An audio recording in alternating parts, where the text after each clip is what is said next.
Howdy ho there! Welcome back to the channel, guys. It's a Saturday, and so we're gonna try and get out there. Ooh, my little nose puffed up. It's so hot, the mask is sweating. Dying out here. Do this for entertainment. Hope you find this funny. If not, punch me in the face. What do you say to that? So it's a Saturday. We're gonna get on our regular grocery apps and see what we can do. Let's see how long it takes, and let's enter the giveaway. All right, guys, welcome back to the channel. On a Spark order right now that I'll put the offer up on the screen. Pretty good one, $28, single order, 2 miles from the store. This might be the banger order of the day. Now let's go drop it off. Okay, so we dropped off that first order, which was just a TV banging order, $18 pay out of Spark, and then I think it was a $10 tip from the customer. So fantastic, easy, simple order. And then the next order popped up from Spark right after I dropped that up, $36 double, both going to houses, a few miles, 2.8 miles. I'll put the offer up. But so far, Spark this morning's been throwing me some offers. I've been paying off on a Saturday. How's everybody's Saturday going out there? You guys out there getting decent orders? Hope everybody's doing well. Appreciate any of you spending any little bit of time watching this channel. Hope you get some value out of it, or a laugh, some entertainment. You're wondering where Dino Pool is. Why isn't he up on the dashboard? Well, he's hiding down there. It is so hot that I had him up on the dashboard, and the top of his head was a little bit, felt like it was melting a little bit. So put him down. Can't really even put my phone in the mount, so I've got it on my steering wheel mounted right now, because mounting it up on the dash, it was so hot, the sun coming down, my phone just was overheating. Even shows the little icon saying you can't use the flash or anything because the phone's so hot. So hope your day's going well. Hope it isn't too hot out in your area. We're heading over to pick up this other Spark. Let's see what we do when we get there. All right, pulling up to the pickup spot. A little bit early, so it gives me a chance to go to the bathroom. My bladders are gonna explode. I've been drinking too much. So let's get that done, and then we'll get in the pickup and get this order banged out. Okay, nice little viewpoint while I'm waiting for the Walmart orders to come out. They came right out right when I pulled up, so another good thing. Finally, relief. The ladder's empty. Yay! So once I do this one, I started with a Cornershop that I didn't video or anything like that. It was just a quick one. I'll put up the total for that one. But I'll have to wait for the tips, but it showed that it was going to be a $29 when I took it. So I'm sure that's what it'll end up being. Usually the tips are even higher than that on Cornershop. So they must do a good job of showing the customer to get them to tip, because most of my orders on Cornershop, at least in my market, especially for Costco, are 18%. So and that's almost 95. In the last 10 orders I've done, I think I only had one customer tip less than that. So I'm lucky, truly blessed. Hope you guys are seeing similar experiences with the apps in your market. I'm seeing some food deliveries pop up now from Uber and Grubhub. I've had them all turned on, but they're just not equaling what I'm making, between Spark and the Cornershop. Instacart's been a little bit low today, so I haven't taken anything from there yet, but we'll see. I plan on being out for 4 or 5 hours, maybe more. Normal goal on a Saturdays, 150 type, but I'm lazy. Or my motivation gets the best of me. At some point during the day, if I stop seeing decent orders, that just shuts me down and I just give up. I don't go wait in my car in a parking lot somewhere. I just can't do that.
lottery.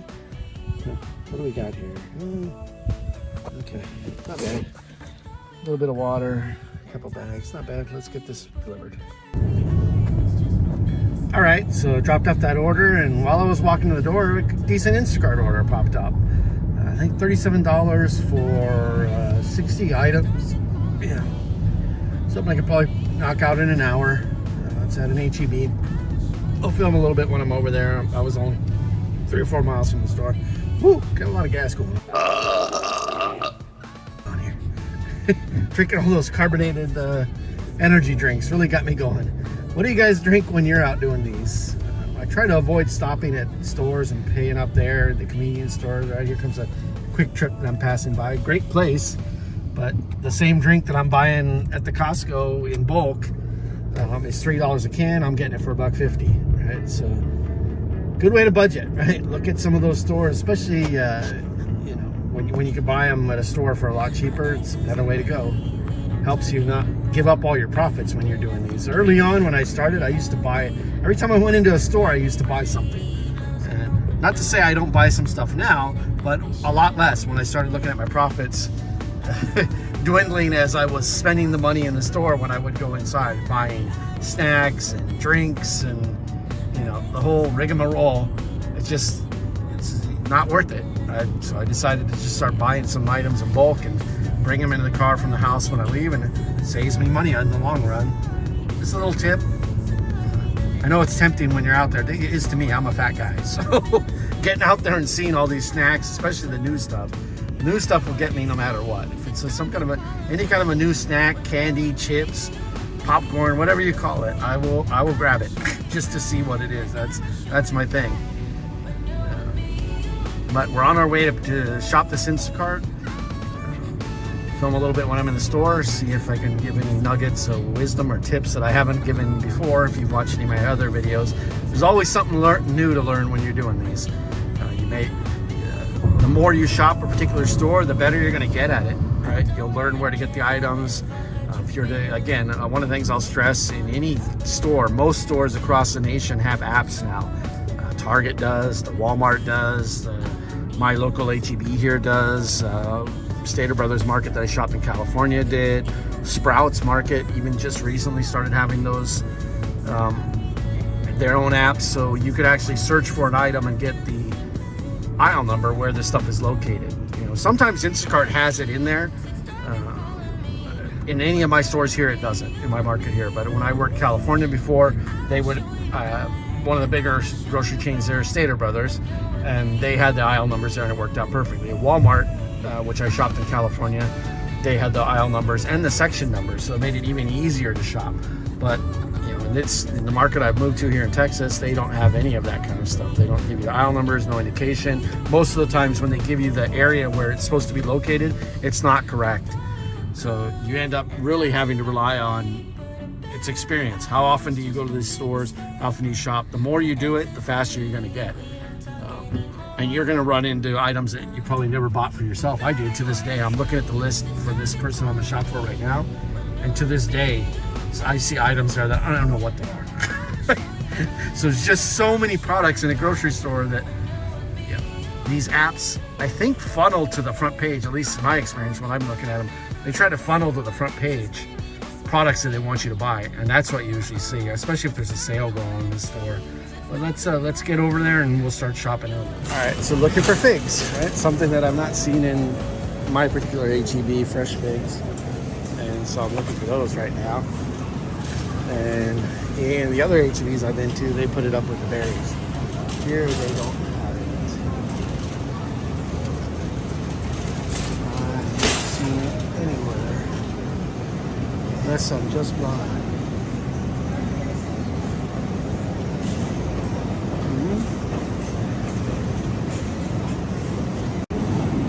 Alright, sometimes right in front of your face. There you go. This little box is $9. Holy cow. It's like a few little figs in there. Just checking to see they're not too mushy.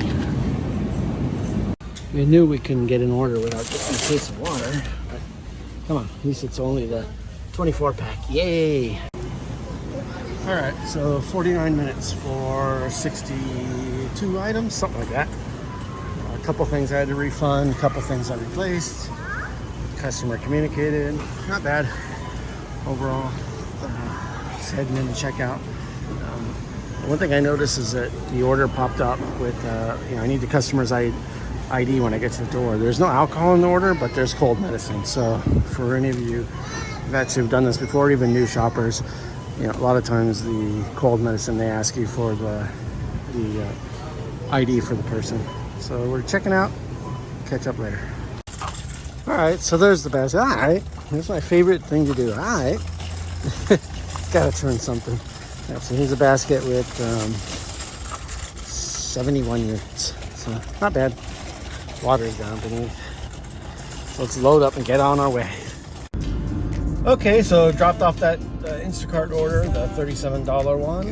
Pretty good, very, very nice. Before I even had a chance to look at what the payout on it was, I grabbed a $32 Instacart. It was 32 or 39 items. It's a double shop.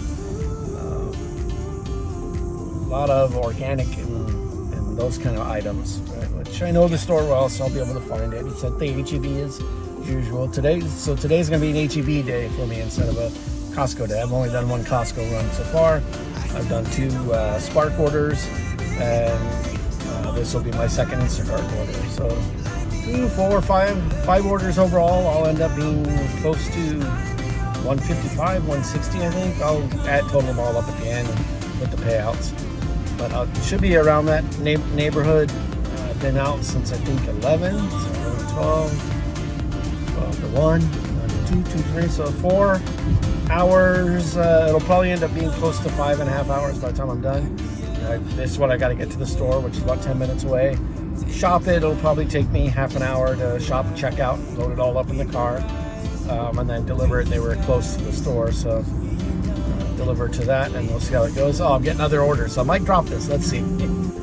Yes, so I did end up dropping it. So I dropped that Instacart $32 batch. That was a double for a Costco Cornershop batch.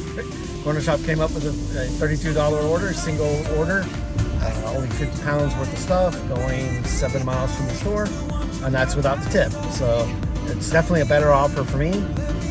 Lucky that it came in, and I'm closer to the Costco. I was only a mile from the Costco versus the 5 miles to the store for the Instacart.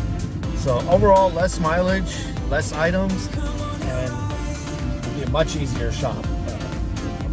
Instacart was a double, so I'd have to keep everything separated. Not a problem. Not something that I have an issue with. If I had made it to the freeway before I got the Cornershop, then I would have stayed with Instacart. But this is the way you go in the gig world, right? You bounce around. That's why I multi-app, so that I have a choice of which one is the better offer for me, right? And this one is definitely the better offer to me. This will probably end up being closer to a $45, $50 offer payout, and which is much better than the $30 Instacart one, where the tip most likely rarely ever goes up, and that was a double. So I'm sure probably one of the customers in that stack was probably either no tipping or low tipping, whereas this one I know it's just all one order. So what do you guys do when you see those kind? Do you stick with the first offer that's there, or if you are multi-apping, do you do like I do, drop it and go for whatever the best offer is that you can take? I feel like I might have said in past videos, these apps, I'd rather them compete for my time instead of me competing to get offer, go for them. Take whatever scraps they're willing to give me and go. To make this worth my time, worth my while, I've got to get the best offers that are for me for the least amount of effort. If I can get an offer like this, which is only 5 or 6 items at a Costco, paying $30, going 6 miles, much better than shopping for 40 plus items at another store, delivering to 2 locations, one being an apartment. So it's that old adage, right? Work smarter, not harder, and know your worth. I know I'm blessed in that I'm able to get on all of these apps. I know I hear stories of people who are having hard times getting on all of them, just because of the saturation and the amount of people that are looking to get this. So I hope you guys are able to do these. I would recommend you get on the waiting list. I was on the Instacart waiting list for probably about a month or 2 when I first tried to use it. I was on the Uber waiting list, Uber Eats waiting list for a month or so before I was able to get in. Spark, I got right in, but I know, with all the hype now coming from all of us on YouTube about Spark, it may be rough to get in your market. But I would only say just get on the waiting list, because a lot of people sign up for these apps and then never do it. For example, I'm signed up for Amazon Flex. I've never once done an order. I've watched the videos. I've seen everything that people talk about them.